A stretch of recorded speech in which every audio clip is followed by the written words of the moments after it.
السلام عليكم ورحمة الله وبركاته. الحمد لله رب العالمين، والصلاة والسلام على خير خلقه محمد وعلى آله وصحبه أجمعين، أما بعد. قابل صدر احترام رئيس الجامعة جناب أرشد مختار حفظه الله، صاحب الفضيلة سعادة الدكتور مسيح الرحمن رئيس قسم اللغة العربية بالجامعة العالية، Honorable General Secretary of Jamia Muhammadiyya Education Society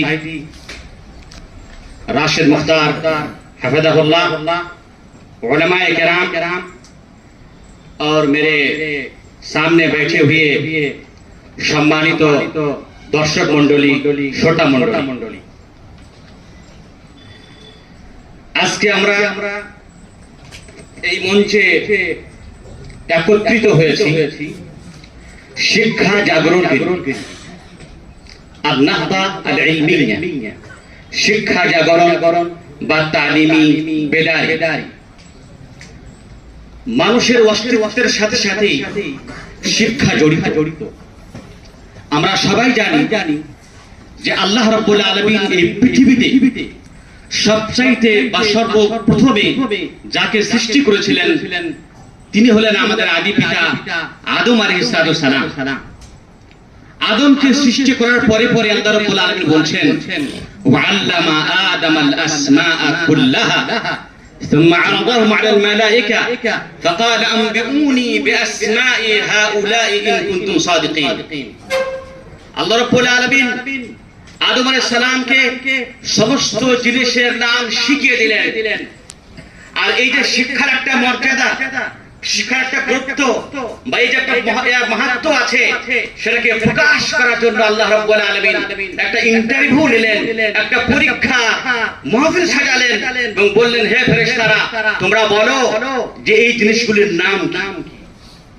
তারা বলতে না পেরে তারা বললেন যে আল্লাহ, আমরা তো এর জ্ঞান রাখি না। আল্লাহ বলেন, ইয়া আদম আনবিউহুম বিআসমাইহিম, আদম তুমি বলো এর নামগুলি কি।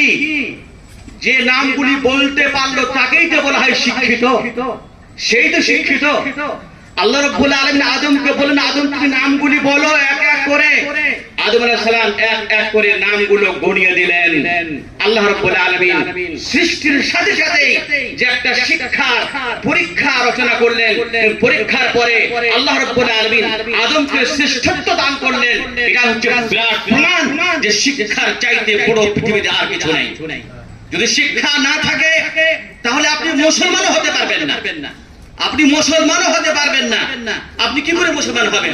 মানুষ যখন ইসলামে দীক্ষিত হয়, প্রবেশ করে, তখন তাকে পড়তে হয় আশহাদু আল্লা ইলাহা ইল্লাল্লাহ ওয়া আশহাদু আন্না মুহাম্মাদুর রাসূলুল্লাহ। এই যে আমরা বাঙালি ভাষার অবলম্বী বা আমরা বাংলা বলি, বা যারা উর্দু ভাষী, বা যারা হিন্দি ভাষী, বা যারা মারাঠি ভাষী, নিজের ভাষায় তো বললে তো হবে না। আপনাকে তো বলতে হবে আশহাদু আল্লা ইলাহা ইল্লাল্লাহ ওয়া আশহাদু আন্না মুহাম্মাদুর রাসূলুল্লাহ। এটা জানাই তো তাওহীদ, এটাই তো শিক্ষা। যদি আপনি ইসলামে প্রবেশ করতে চান তাহলে আপনাকে শিক্ষা লাগবে। আল্লাহ পাক বলেন, ফাআলাম আন্নাহু লা ইলাহা ইল্লাল্লাহ ওয়াস্তাগফির লিযামবিকা ওয়া লিল মুমিনিন। হে নবী, তুমি জানো যে তোমার আল্লাহ ছাড়া সত্যি কোনো উপাস্য নেই, কোনো মাবুদ নেই। লা ইলাহা বিহাক, আল্লাহ ছাড়া কোনো মাবুদ নেই। তারপরে তুমি তোমার গুনাহ ক্ষমা চাও আল্লাহর কাছে। এখানে আল্লাহ রাব্বুল আলামিন ওহী করে বললেন, তুমি জানো, ফাআলাম, জানো, জ্ঞান অর্জন করো। আমাদের প্রথম ওহী রাসূলুল্লাহ সাল্লাল্লাহু আলাইহি ওয়াসাল্লাম যখন নবী হলেন, আল্লাহ রাব্বুল আলামিন রাসূলুল্লাহ সাল্লাল্লাহু আলাইহি ওয়াসাল্লামকে যাকাতের কথা বললেন না, নামাজের কথা বললেন না, হজের কথা বললেন না, অন্যান্য বিষয়ের কথা বললেন না। আল্লাহ পাক বলছেন, ইকরা বিসমি রাব্বিকাল্লাযী খালাক, খালাকাল ইনসানা মিন আলাক, ইকরা ওয়া রাব্বুকাল আকরাম আল্লাযী আল্লামা বিল কলম, আল্লামাল ইনসানা মা লাম ইয়ালাম। আল্লাহ রাব্বুল আলামিন বলেন, পড়ো নবী, তুমি পড়ো, read, recite on the name of your Lord who create you, তুমি সেই প্রভুর নামে পড়তে আরম্ভ করো যে তোমাকে সৃষ্টি করেছেন, যিনি তোমাকে এই অস্তিত্বে নিয়ে এসেছেন, সেই তো তোমার প্রভু, সেই তো তোমার ইলাহ, সেই তো তোমার মাবুদ। এখানে ইকরা বলা হয়েছে। ইকরার সাথে সাথে আল্লাহ রাব্বুল আলামিন সেই আয়াতেই কলমের বন্দনা দিয়েছেন, অর্থাৎ শিক্ষার সাথে সাথে আপনাকে কলম ধরতে হবে। আল্লামাল ইনসানা মা লাম ইয়ালাম, এবং মানুষকে আল্লাহ রাব্বুল আলামিন ওই সমস্ত জিনিস শিখিয়ে দিয়েছেন যা মানুষ জানতো না। এখানে শিক্ষার কথা কয়েকবার বলা হলো। আর তার সাথে সাথে the ingredients of education, one of the first of one of the pain, তাকে আল্লাহ রাব্বুল আলামিন জিকির করলেন এবং বন্দনা করলেন, কলম তোমাকে ধরতে হবে। তাই যখন আদমকে সৃষ্টি করা তখন শিক্ষার কথা, নবী সাল্লাল্লাহু আলাইহি ওয়াসাল্লাম যখন পৃথিবীতে এলেন তখনও শিক্ষার কথা। তাই আমাদের শিক্ষা না হলে আমরা ঘুমিয়ে থাকা জাতি হয়ে যাব। আল্লামা ইবনে খালদুন রাহমাতুল্লাহ আলাইহি বলছেন যে একটা জাগ্রত জাতির নিদর্শন হলো শিক্ষা, একটা মৃদু জাতির, ঘুমন্ত জাতির নিদর্শন হচ্ছে কি শিক্ষা ছেড়ে দেওয়া। সুতরাং যেই জাতির কাছে শিক্ষা আছে সে জাতি জাগ্রত আছে। আল্লামা ইকবাল বলছেন, हैरत है कि तालीम में तरक्की में है पीछे, हैरत है कि तालीम और तरक्की में है पीछे, जिस कौम का आगाज ही इकरा से हुआ। আমাদের আগাজ, আমাদের প্রথমতা, আমাদের প্রারম্ভতা হয়েছে ইকরা দিয়ে, আর আমরা এই শিক্ষা থেকে পিছিয়ে আছি। সুতরাং আমাদেরকে আসতে হবে। আমরা যদি চাই সম্মান, আমরা যদি চাই ইসলাম, আমরা যদি জানতে চাই আমরা মুসলমান, আমরা যদি আল্লাহ রাব্বুল আলামিনের বান্দা হয়ে মরতে চাই, আমরা যদি মানবতার সাথে মরতে চাই, তাহলে আমাদেরকে শিক্ষা অর্জন করতে হবেই হবে। শিক্ষা ছাড়া আমাদের উন্নতি নাই, না ইহকালে না পরকালে। তালিম সে আতি है अक़वाम में बेदारी, तालीम से आती है अक़वाम में बेदारी, है इल्म के पंजे में शमशीर जहांदारी। আল্লামা উমর ইবনে খাত্তাব রাদিয়াল্লাহু তাআলা আনহু, মনে হয় এই উমর ইবনে খাত্তাব রাদিয়াল্লাহু আনহুর বাক্যকে দিয়ে তিনি আল্লামা ইকবাল কবিতা তৈরি করেছেন।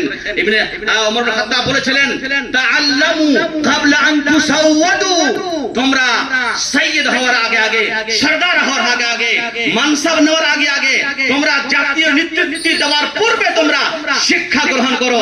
এখানে দুইটি কথা আছে, শিক্ষার কথা আছে, নেতৃত্বের কথা আছে। সুতরাং নেতৃত্ব পেতে হলে পারে, রাজত্ব পেতে হলে পারে, শাসন পেতে হলে পারে, ইজ্জত পেতে হলে পারে, সম্মান পেতে হলে পারে, আপনাকে জ্ঞান নিতেই হবে। আর সেই জ্ঞান কিনতে গেলে পারে আপনাকে পড়তে আরম্ভ করতে হবে আল্লাহ রাব্বুল আলামিনের জ্ঞান দিয়ে, আল্লাহ তাওহীদ দিয়ে, আল্লাহ রাব্বুল আলামিনের অস্তিত্ব দিয়ে, আল্লাহ রাব্বুল আলামিনের রূহানি জ্ঞান দিয়ে। যদি আপনি সেখানে মিস্টেক করে দেন, ভুল করে দেন, তাহলে আপনি খাসিরাত দুনিয়া ওয়াল আখিরা, আপনার ইহকাল এবং পরকাল আপনার শেষ হয়ে গেল, নিস্ত নাবুদ হয়ে গেল। যদি আপনি জাগ্রত হতে চান ইহকালে পরকালে, তাহলে আপনাকে শিখতে হবে সেই ইলম, যে ইলমের দ্বারা আপনি মানুষ হতে পারবেন, মানবতার পরিচয় দিতে পারবেন, সম্মানিত হতে পারবেন ইহকালে এবং পরকালে। আল্লাহ রাব্বুল আলামিন বলছেন, যারা শিক্ষিত, যারা অশিক্ষিত, শিক্ষিত ব্যক্তিকে অশিক্ষিতের উপরে কিয়াস করো না, বা অশিক্ষিত ব্যক্তিকে শিক্ষার উপরে কিয়াস করো না। হাদা কিয়াসুল মারদুদ, এটা হচ্ছে প্রত্যাখ্যাত কিয়াস। আল্লাহ পাক বলছেন, কুল হাল ইয়াস্তাবিল্লাযীনা ইয়ালামুন ওয়াল্লাযীনা লা ইয়ালামুন, নবী তুমি বলো যারা শিক্ষিত এবং যারা অশিক্ষিত সবাইকে বরাবর। এখানে আরবিতে কয়েকটা কথা আছে, ইস্তিফহাম ইনকারি। এখানে আল্লাহ রাব্বুল আলামিন জিজ্ঞাসা করছেন এবং জিজ্ঞাসা করার পরে আল্লাহ বলছেন কখনোই না। अर्थ হলো কাল্লা, কখনোই না, কभी भी नहीं, ऐसा नहीं हो सकता कि साहिब इल्म और जाहिल दोनों बराबर है। ऐसा हरगिज़ मुमकिन नहीं है। इल्म की फजीलत के लिए ये काफी है कि कोई भी इंसान का फर्द, इंसान का कोई भी इंसान, कोई समाज में रहने वाला अपने आप को जाहिल सुनना गवारा नहीं करता है, गवारा नहीं करता है। हर कोई चाहता है मुझे थोड़ा इल्म से जोड़ा जाए, मुझे मेरा नाम थोड़ा इल्म से लिया जाए, सब चाहता है। इस बात की बैन दलील है कि इल्म का मकाम और इल्म की फजीलत, इल्म का मर्तबा जहालत से कहीं आला कहीं आला। আল্লাহ ইবনে কাইয়্যিম রাহমাতুল্লাহ আলাইহি বলেন, সূরা মাইদাতে আল্লাহ রাব্বুল আলামিন কুকুরের জিকির করেছেন। কুকুরের মুকাল্লিবিনা তুআল্লিমুহুনা মিম্মা আল্লামাকুমুল্লাহ, কুকুরকে, কালো কুকুরকে মারতে আল্লাহ নবী আদেশ করেছেন। ফাইন্নাহু মিনাশ শায়তান, এটা হচ্ছে শয়তানের অন্তর্ভুক্ত বা শয়তানের একটা প্রজাতি। তা আল্লাহ পাক বললেন, রাসূল বললেন, উকতুলুল কিলাবাল সুদ, তোমরা কালো কুকুরকে হত্যা করো।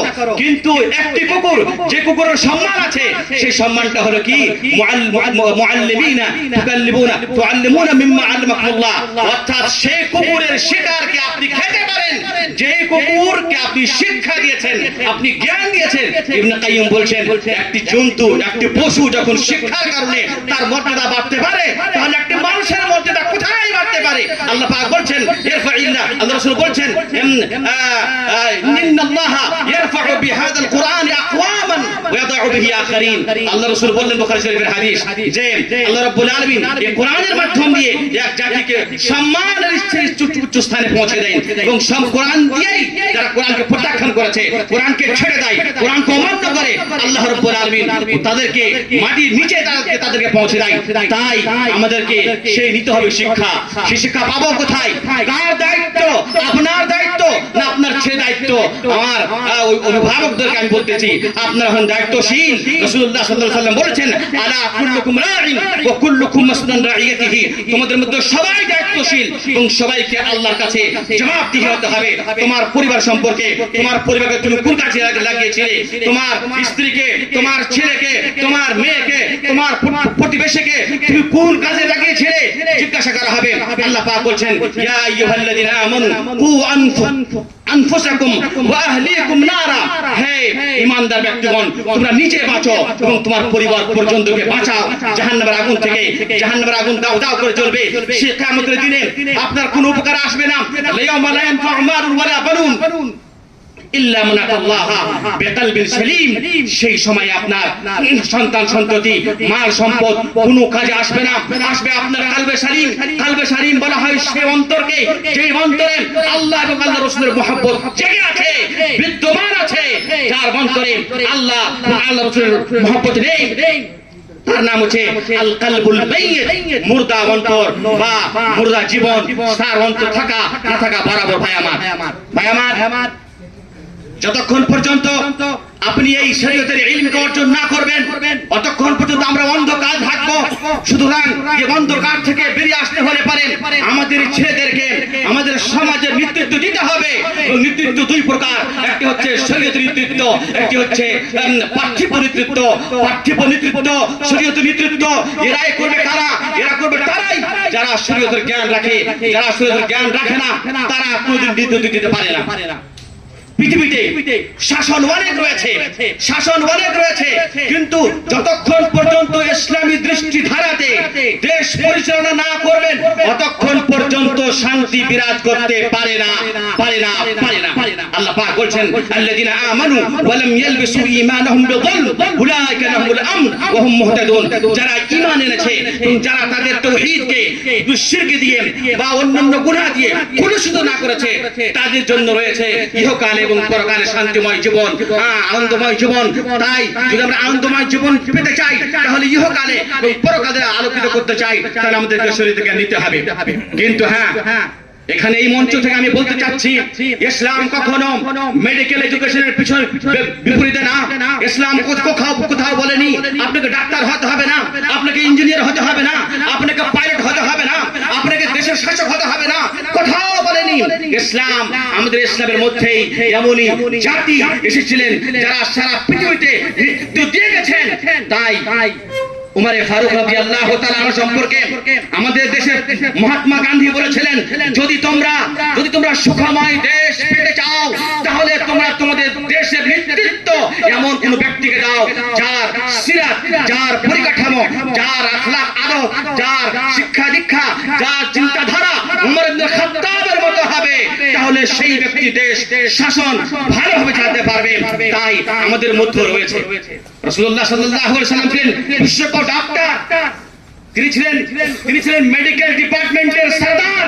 তারপরে রাসূলুল্লাহ সাল্লাল্লাহু আলাইহি ওয়াসাল্লাম আমাদেরকে এমন শিক্ষা দিয়ে গেছেন যে শিক্ষার মাধ্যম দিয়ে আমাদের সালাফে সালেহিনরা ইঞ্জিনিয়ারিং এ এমনই কাজ করে গেছেন যেগুলো আমরা করতে অসক্ষম। একথা ভুল। আপনারা বিশেষ বিশেষ মঞ্চে শুনতে পাবেন যে এই শরীয়তি জ্ঞান নিয়ে যারা পড়ে আছে, এর কারণেই আমরা পিছনে আছি। আপনি ইতিহাসের পাতাকে এক এক করে খুলে দেখুন। যতদিন পর্যন্ত আমাদের শাসন ছিল, আমরা ইসলামকে মজবুত করে ধরেছিলাম, সেই যুগে আমরা এমনই কাজ আঞ্জাম দিয়েছি, এমনই কাজ করেছি যেগুলো স্বর্ণ দিয়ে লেখা আছে। যতগুলো নাম আপনি কিছুক্ষণ আগে শুনলেন, এগুলো কোন যুগের লোক? এগুলো কোন যুগের লোক? খেলাফতে ইসলামিয়া যুগের লোক, খেলাফতে ইসলামিয়ার যুগের লোক। সুতরাং আপনি জানেন মেডিকেল ফিল্ডে ইএনটি আই স্পেশালিস্ট দিয়েছে মুসলমানরা, স্পেশালিস্ট দিয়েছে আমরা, যারাকে আরবি ভাষায় বলা হতো কাহানুন বা কাহালিন। আই স্পেশালিস্ট আমরাই দিয়েছি। আপনি জানেন এই যে অপারেশন হয়, অপারেশনে যে সুতোটা ব্যবহার করা হয়, এর আবিষ্কারক হলো মুসলিম। আমি, আমার আদি পিতা, আপনার আদি পিতা, তারা আবিষ্কার করেছেন। আপনি জানেন এই যে অপারেশন কাটা ছিঁড়া সার্জারির ফিল্ডে আমাদের আদি পিতারা যে কাম আঞ্জাম দিয়ে গেছেন, সেগুলো না হলে পারে আজকে আমরা অনেক পিছনে থাকতাম। ফ্রান্সের এক বিজ্ঞ, যার নাম জোস্টাফ লোবন বলছেন যে মুসলিম জাতিরা, যুগের কথা বলছেন, মুসলিম জাতিরা যদি না হতো তাহলে আজকে আমরা মেডিকেল ফিল্ডে ফেল হয়ে যেতাম। আমি চাই ফ্রান্সের রাজত্বকে মুসলিমের হাতে দেওয়া হোক, যেইভাবে মুসলিমরা স্পেনের মাটিতে তারা পতাকা উত্তোলন করেছে, উন্নতির অগ্রগতির দিকে বেড়ে যাচ্ছে। আমি চাইছি ফ্রান্সের মাটিতে মুসলমানদের সেখানে দাসত্ব হোক, মুসলমানদের খেলাফত হোক, মুসলমানদের শাসন হোক। তারা যাতে সেখানে করে আমাদেরকে মেডিকেল শিখায়, আমাদের জীবন রক্ষা করে। তাই আমাদের বাদী পুরুষেরা এইসব করে গেছে। ভাই আমার, ডাক্তার হওয়া বড় কথা না, ইঞ্জিনিয়ার হওয়া বড় কথা না, সবচাইতে বড় কথা হলো আপনি মুসলিম কিনা। First you should be the believer, ये खाटी मुस्लिम, सच मुसलमान होना ही सबसे बड़ी जिम्मेदारी है। डॉक्टर बनना, इंजीनियर बनना ये बड़ी बात नहीं है, आपकी जिम्मेदारी है, आपकी जिम्मेदारी है। जो बालिग है, जो शऊर रखते हैं, ऐसे लोगों की जिम्मेदारी है। जो पेरेंट्स हैं, उनकी भी जिम्मेदारी है। ऐसे माहौल कहाँ मिलेंगे, ऐसे इदारे कहाँ हैं जहाँ मेरे बेटा डॉक्टर ही बने, इंजीनियर ही बने, साथ ही साथ ईमान का सौदा न करे, ईमान की दौलत उसके सिरे महफूज रहे। इसके सिरे को तलाश करना ये आपकी जिम्मेदारी है, आपके बच्चों की जिम्मेदारी है। हम सब बाशऊर हैं। आजकल ये डिजिटल मीडिया का जमाना है, आप देख सकते हैं, ढूंढिए, जरूरत नहीं है बोलने की। खुशबू आके खुतबा गोयन, खुशबू वो है जो खुद खुशबू दे, इधर छिड़के, खुशबू वो है। आज बंगाल की सरजमीन में हम आपको ये कहना चाह रहे हैं, मेरे भाइयों, आप आगे बढ़िए, अपने बच्चों को बेलाशक बनाइए, लेकिन मंसूरा जैसा इदारा मैं गुलू नहीं, আমি কোন অতিরঞ্জিত কথা বলছি না, যেটা বাস্তব সেটাই বলছি। আপনার ছেলেকে যদি আপনি ইঞ্জিনিয়ার করতে চান আর চান যে আমার ছেলে ইঞ্জিনিয়ার হওয়ার পরে মুসলিম থাকুক, তাহলে আপনাকে দিতে হবে মানসুরা। আপনি যদি চান আমার ছেলে ডক্টর হোক কিন্তু মুসলিম ডক্টর হোক, তাহলে আপনাকে দিতে হবে মানসুরাতে। সুতরাং আল্লাহ রাব্বুল আলামিন আমাদেরকে ঈমানকে হেফাজত করার তৌফিক দান করেন। এবং ঈমানের সাথে সাথে ওয়ালা তানসা নাসিবাকা মিনাদ দুনিয়া, তুমি তোমার পার্থিব জীবনের উন্নতির বিষয়গুলোকে ভুলে যেও না, সেগুলোকে আমাদের জানতে হবে। কিন্তু প্রথমে আল আউয়াল ফাল আউয়াল আল ইলম আত তাওহীদ আল ঈমান আপনাকে রাখতে হবে। বোঝাই ঈমান, ধর্ম, ইসলাম। আল্লাহ রাব্বুল আলামিন আমাদেরকে সকলকে তৌফিক দান করেন। ওয়া মা আলাইনা ইল্লাল বালাগ। আসসালামু আলাইকুম ওয়া রাহমাতুল্লাহি ওয়া বারাকাতুহু।